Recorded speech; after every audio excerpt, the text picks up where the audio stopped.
Selamat bertemu kembali mahasiswa sekalian. Hari ini kita membahas tentang analisa kerusakan hardware. Cuman kali ini yang kita bahas adalah eh, transistor pada power supply switching. Jadi power supply switching seperti halnya namanya ya. Jadi di rangkaian power supply switching di sana ada transistor yang berperan aktif eh, membuat sambung putus tegangan atau arus pada transformator. Nah, itu yang akan kita bahas dan yang kita kondisikan eh, kerusakan yaitu pada transistor. Nah, transistor pada power supply switching. Nah, itu lengkapnya begitu. Baik, kita lanjutkan materinya. Seperti biasa, kita melakukan algoritma ya. Jadi algoritma merupakan prosedur tahap demi tahap yang harus dipenuhi untuk menyelesaikan sebuah tugas atau problem. Nah, untuk kali ini yang kita analisa kerusakan hardware nya adalah transistor ya. Dan transistor itu terdapat pada power supply switching. Nah, jadi kalau diterjemahkan ya menjadi algoritma ya menentukan prosedur tahap demi tahap yang harus dipenuhi untuk menyelesaikan sebuah problem, yaitu kerusakan transistor pada power supply switching. Nah, kurang lebih seperti itu. Baik, kita lanjutkan aja materinya. Nah, seperti biasa, karena kita melakukan analisa kerusakan, maka dibagi menjadi dua, fase problem solving dan fase implementasi. Fase problem solving itu merupakan fase pengamatan gejala kerusakan dan rencana langkah-langkah apa ya untuk perbaikan kerusakan komponen power supply switching pada transistor. Jadi ini masuk di bagian perancangan algoritma. Nah, setelah kita tentukan rencana-rencana atau langkah-langkah perbaikan yang dilakukan pada komponen hardware transistor, nah kemudian fase implementasi, yaitu fase pelaksanaan pemeriksaan baik atau buruk komponen transistor tersebut, dan bila memang terbukti komponen transistor itu rusak, maka kita melakukan penggantian komponen.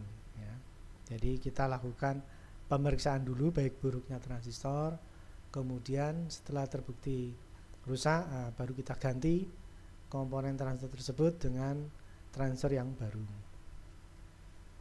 Nah, itu adalah hal-hal yang mesti saya sampaikan di awal perkuliahan, karena itu adalah inti dari logika analisa kerusakan ya. Jadi kita melakukan fase-fase mulai dari fase problem solving ya, mencari ini rusaknya kenapa, gejalanya apa, itu selalu begitu ya.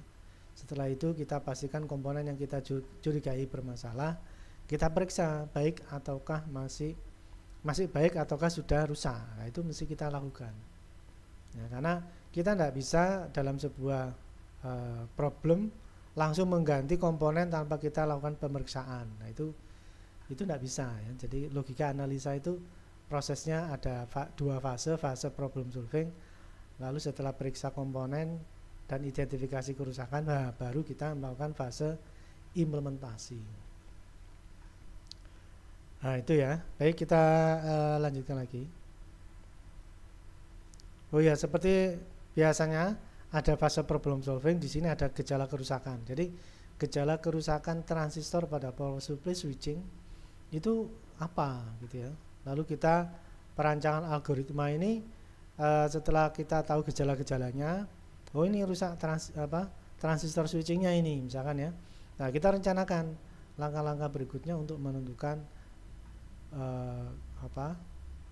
perbaikan yang mesti dilakukan ya. Salah satunya adalah pada fase implementasi untuk memeriksa baik atau buruknya komponen transistor yang kita curigai bermasalah itu. Ini statusnya masih dicurigai. Jadi kita pastikan dulu melalui fase implementasi, dites ya, dites apakah masih bagus. Kalau masih bagus ya nggak usah diganti. Atau memang sudah rusak dan harus kita ganti. Nah, itu diidentifikasi posisinya di mana, kaki basis kolektor emitornya di mana, posisi transfer itu ada di mana, nah baru diimplementasi ya, dibelikan yang baru, dipasang, kemudian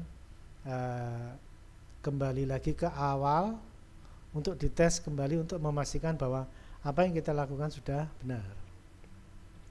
Nah, itu fase-fase logika analisa kerusakan. Baik, kita lanjutkan lagi materinya. Nah, kita masih menggunakan power supply switching ya. Jadi nanti kita pembahasan kerusakan transistor ini fokus di dua komponen ya. Pertama adalah transformator, kemudian transistor ya. Jadi transformator itu bisa bekerja menginduksikan dari primer ke sekunder itu karena kinerja dari transistor yang melakukan proses switch on dan switch off. Jadi dua komponen ini saling berkaitan ya. Tidak bisa kita memeriksa transistor saja tanpa ada keterkaitan dengan trafo. Nah, untuk rangkaian ini coba saya tampilkan rangkaiannya ya.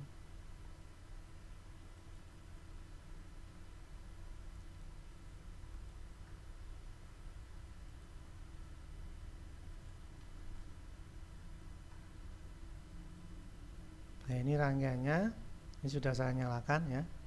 Ini kalau saya perbesar, inputnya adalah 220 volt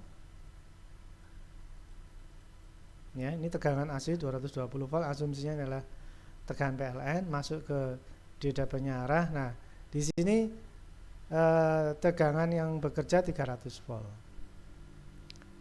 Nah, fokus kita nanti di dua komponen ini, yaitu ini ya, transformator dan transistor, karena ini saling berhubungan. Jadi transformator itu bekerja dikarenakan transistornya bekerja, atau yang membuat trafo ini bekerja adalah transistor. Nah, ini keterkaitan yang sangat erat sekali, sehingga apabila transistor tidak bekerja, trafo juga tidak berfungsi dalam hal menginduksikan tegangan ke sekunder. Nah, ini kata kunci yang mesti kita pahami ya. Sehingga kalau misalkan transformatornya kok nggak bekerja, nah ini kita bisa langsung menghubungkan dengan transistor, karena trafo dan transistor ini saling terkait satu dengan yang lain ya. Jadi kalau trafo nggak bekerja, ini berarti transistornya juga tidak bekerja. Nah, logikanya begitu ya. Coba ini saya tampilkan agak luas.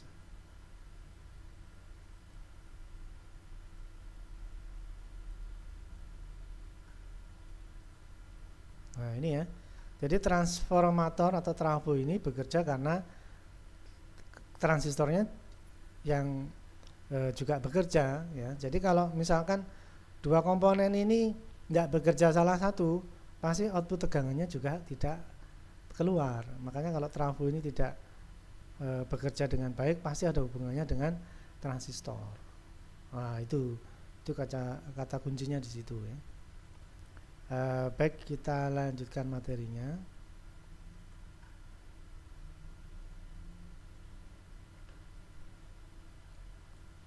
Nah, untuk pertemuan kita kali ini kita akan mencoba membuat trouble pada transistor ya. Jadi kita tambah trouble istilahnya. Kita trouble, transistornya kita trouble. Nah, coba kita lanjutkan di posisi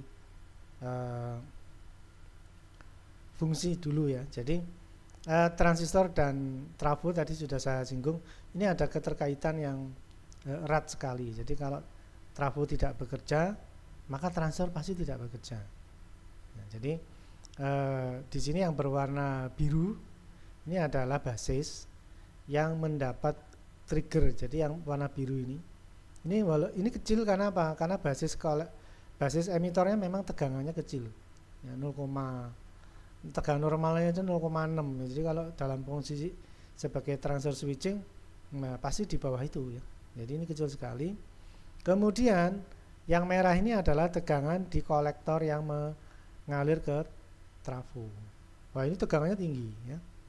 Jadi yang merah ini tegangan tinggi, yang biru ini tegangan kecil, hanya untuk men-trigger transistor yang mana ini berasal dari osilator. Tapi kita tidak bahas di osilator, asumsinya osilatornya masih normal ya, karena jarang sekali osilator rusak, itu jarang sekali. Yang sering rusak ya ini transistornya ini. Maka lebih dulu kita pahami dulu bahwa trafo dengan transistor itu saling berkaitan, sehingga kalau misalkan trafonya tidak bekerja dengan tidak mengeluarkan induksi di sekunder, pasti disebabkan transistor tidak bekerja. Nah, ternyata transistor ini bekerja dengan trigger dari osilator di basis. Nah, di kolektornya ini on off-nya transistor ini mengalir, dan tidaknya trafo ditentukan oleh transistor ini. Nah, jadi kalau transistor ini on, maka akan mengalir arus 300 volt. Ya. Tadi di rangkaian switching tegangan yang masuk ke trafo 300 volt ya. Jadi begitu transistor ini on, maka 300 volt mengalir dari trafo ke ground. Nah, itu begitu eratnya hubungan antara trafo dan transistor. Nah, baik, kita lanjutkan lagi. Nah, ini adalah ilustrasi bagaimana transistor itu bekerja ya. Jadi di sini ada saklar switch on off ya. Jadi ini sebenarnya trigger dari power supply, tapi ini sebagai gambaran bagaimana transistor itu bekerja ya. Jadi saat mendapat trigger, maka akan dialirkan arus dari kolektor ke emitor. Karena transistor itu berfungsi seolah-olah saklar yang menghubungkan antara kolektor dan emitor. Coba Anda perhatikan ini ya. Saat ini terhubung, basisnya aktif, terjadi aliran arus dari kolektor ke emitor. Ini warna merah kolektor emitor menunjukkan ada aliran arus. Dan itu terjadi saat ada aliran picu ke basis ya. Jadi kalau basisnya bekerja, kolektor emitor juga bekerja. Coba Anda amati ya rangkaiannya. Jadi kalau basisnya nutup, kolektor juga nutup ya. Basisnya buka, kolektor juga buka. Dengan kata lain ya, kalau basisnya ada aliran, maka kolektor juga ada aliran arus. Basisnya open, kolektor emitor juga open. Nah, jadi memang pemicu basis itu akan mengatur on off terhubung tidaknya atau mengalir tidaknya arus dari kolektor ke emitor.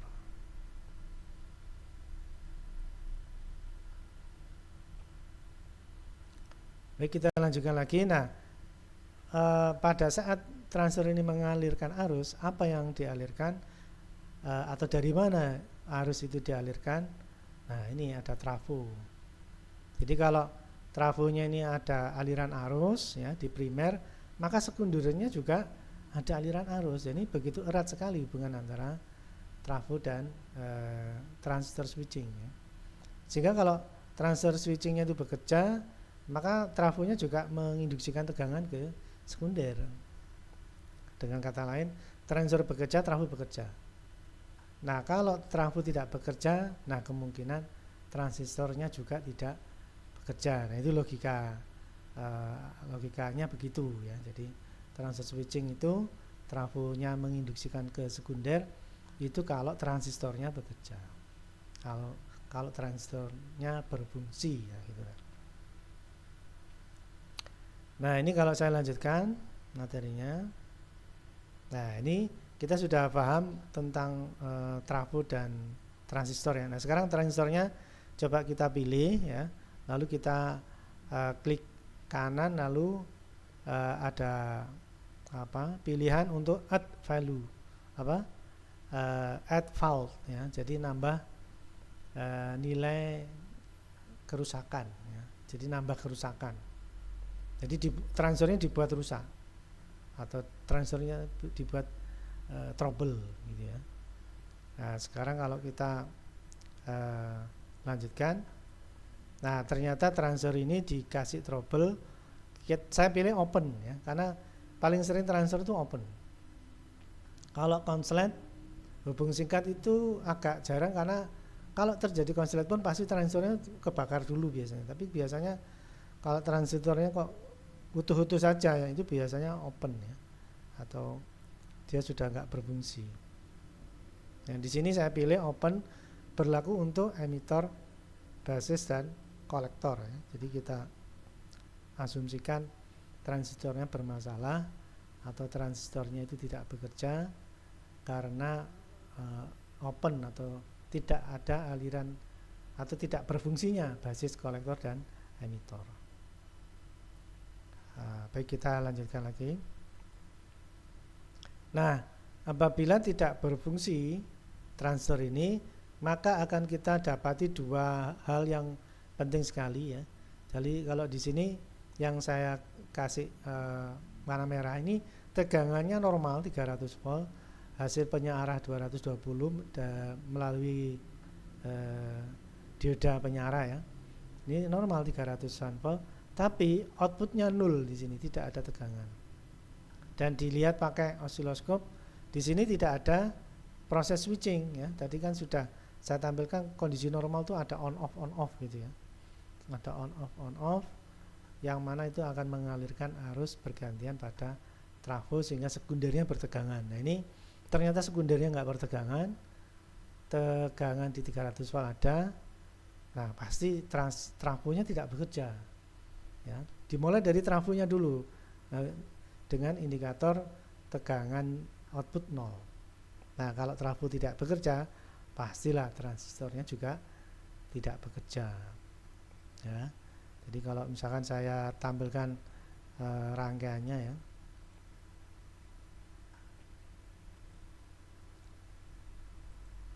Nah, ini kondisi normal ya. Tegangan hasil penyarah 220 melalui dioda penyarah 300 volt normal, dan output tegangan di sekunder sekitar 30-an volt. Nah, tapi ini belum di trouble transistornya. Coba ini saya trouble ya, ini saya pilih persis seperti yang saya tampilkan tadi ya. Klik kanan, di situ ada pilihan add fault atau nambah trouble, kita pilih open, lalu kita pilih semua kaki yaitu emitor, basis dan kolektor. Nah, ini kondisi sudah saya trouble transistornya. Ini coba saya tampilkan lebih besar lagi ya.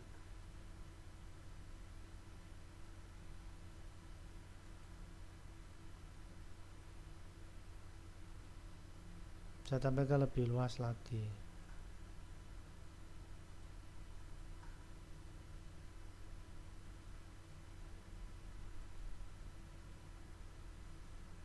Nah, ini sudah saya trouble transistornya, coba saya hidupkan ya. Nah, ini Anda perhatikan transistornya sudah di trouble, input 220 volt disearahkan, outputnya 300 volt. Ini sudah normal ya, input trafo. Jadi balik ke awal tadi ya, trafo dulu, trafonya inputnya normal di 300, tapi kenapa outputnya 0? Nah, ini 0. Nah, berarti trafonya tidak berfungsi ya. Primernya 300 terukur ada tegangan 300 volt, sekundernya terukur 0 volt, berarti dia tidak berfungsi. Nah, trafo ini terhubung erat dengan transfer switching, pasti transfer switchingnya juga tidak berfungsi.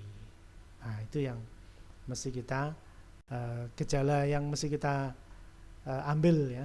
Kan kita ngamati permasalahan dengan lihat gejalanya. Lah, gejalanya itu tadi, trafo primer itu bertegangan 300 volt, tapi trafo sekundernya kok 0. Berarti trafonya tidak bekerja.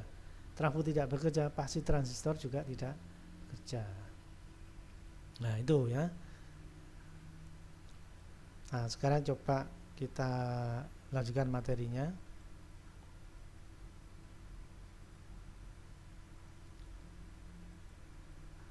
Nah, ya, dari dua titik ini sudah ketahuan input trafonya 300 volt ada kok sekundernya tidak ada, berarti trafo tidak berfungsi. Trafo tidak berfungsi berarti transistor juga tidak berfungsi. Nah, sekarang kita sudah punya sasaran atau kita sudah punya rencana memeriksa komponen ya.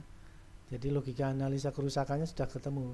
Fase problem solvingnya sudah ketahuan. Oh, ini transistornya kemungkinan bermasalah. Nah, gitu ya. Coba kita lanjutkan. Nah, analisa kerusakan transistor power supply switching ya. Gejalanya tegangan output 0 volt. Indikatornya tegangan dioda penyarah stabil. Ini kan indikator menunjukkan bahwa trafonya tidak bekerja. Ya, input tegangannya ada 300 volt, outputnya yang enggak ada, berarti trafonya tidak berfungsi. Nah, padahal trafo itu fungsi atau tidaknya itu ditentukan oleh transistor switching. Nah, ini makanya kita langsung mengarahkan kecurigaan kita atau mengarahkan permasalahan disebabkan oleh transistor. Nah, transistor diperiksa baik atau rusak menggunakan ohmmeter. Transistor itu cukup menggunakan ohmmeter bisa. Lalu berikutnya kita uji basis emitter dites rusak enggak ya. Basis kolektor dites juga rusak enggak. Kolektor emitter dites rusak apa enggak. Nah, ini yang mesti kita lakukan dalam fase implementasi. Ya. Fase implementasi itu menguji kondisi komponen rusak enggak. Kalau enggak rusak ya mesti kita cari komponen yang lain.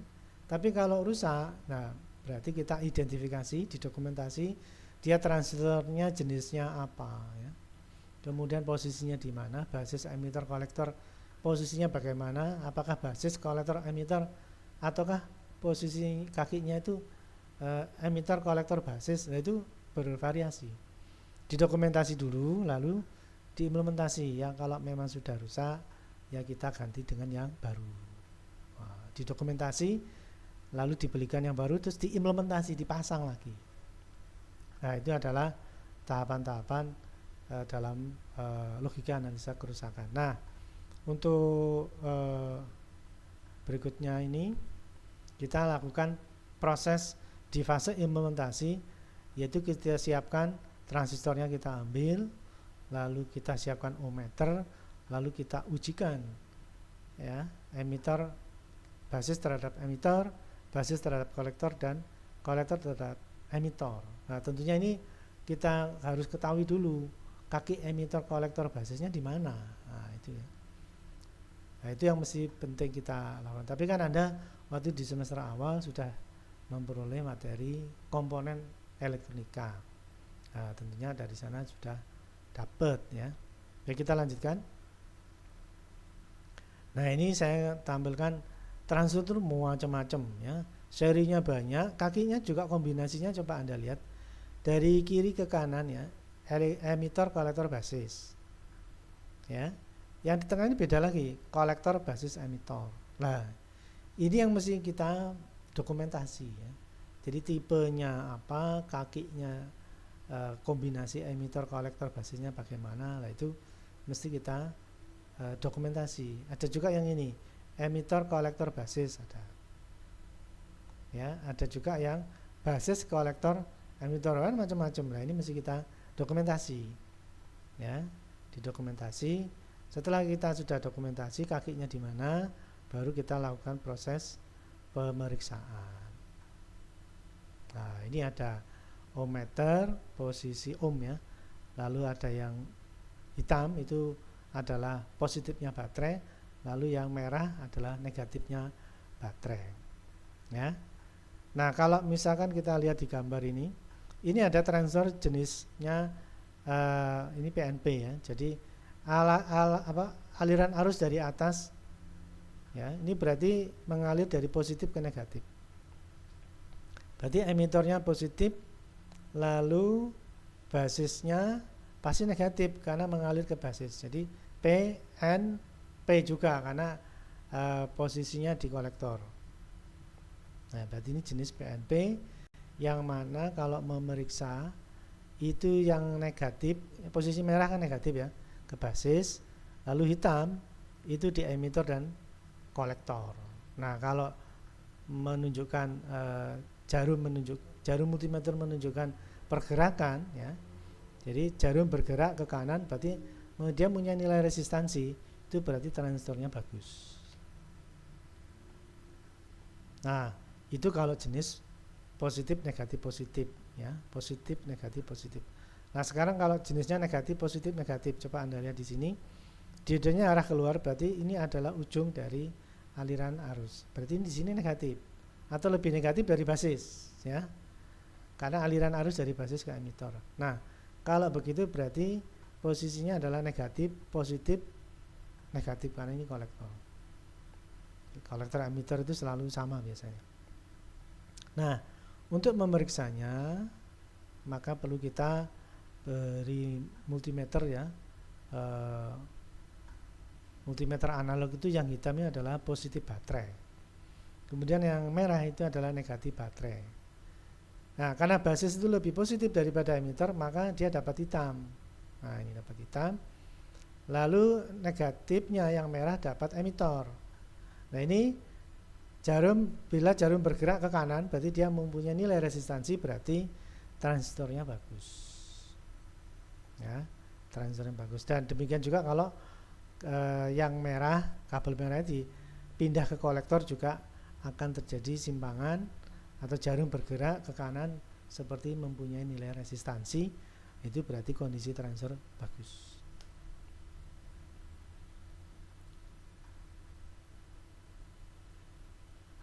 Baik, saya lanjutkan lagi. Nah, ini kalau kita melakukan pemeriksaan ternyata ya, jadi seperti tadi jenis PNP itu berarti basisnya lebih negatif daripada emitor. Nah, sekarang kita beri tes ya, pakai multimeter, emitor dikasih positif warna hitam itu positifnya baterai, lalu basis dikasih negatif warna merah itu negatifnya baterai. Ternyata jarum tidak bergerak sama sekali. Wah, ini berarti transistornya rusak. Ya. Mestinya kan bergerak, tapi kok nggak bergerak. Nah, ini berarti rusak. Ya, rusak itu harus diganti. Nah, demikian juga yang jenis NPN, basisnya itu kan lebih positif, maka kita kasih yang hitam. Kemudian emitornya kan lebih negatif, kita kasih yang merah. Ternyata jarum juga tidak bergerak. Oh, berarti ini transistor rusak. Mestinya bergerak kok nggak bergerak. Nah, ini pasti rusak. Nah, itu cara mudah untuk memastikan transistor rusak atau tidak. Nah, ya, jadi bisa jadi kita temukan hal semacam ini di rangkaian power supply switching. Ya, sedemikian hingga kita harus tahu dulu kakinya itu emitter basis kolektornya di mana. Kemudian posisi kakinya ya, jadi kaki 1, 2, 3 atau dari kiri ke kanan itu posisi emitter basis kolektornya di mana gitu ya, untuk membuat pengujian seperti ini. Kalau ini tidak diketahui, kita melakukan hal yang tidak bisa dijadikan acuan untuk memastikan komponen itu rusak atau tidak. Jadi kita harus tahu dulu tipenya transistor apa, kakinya posisinya di mana.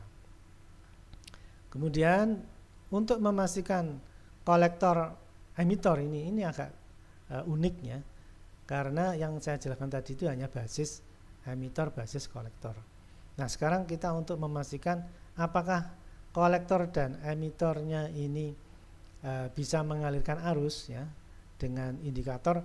Kalau misalkan ini jenisnya PNP ya, positif negatif positif, jadi emitornya itu dapat positif, lalu kolektornya dapat negatif, itu perlu di-trigger antara basis dan kolektor ya. Jadi posisi arus itu kalau Anda perhatikan dari emitor ke basis lalu menuju ke tangan kita, jadi ini gambar tangan ya, ke tangan kita lalu ke kolektor yang nilainya negatif.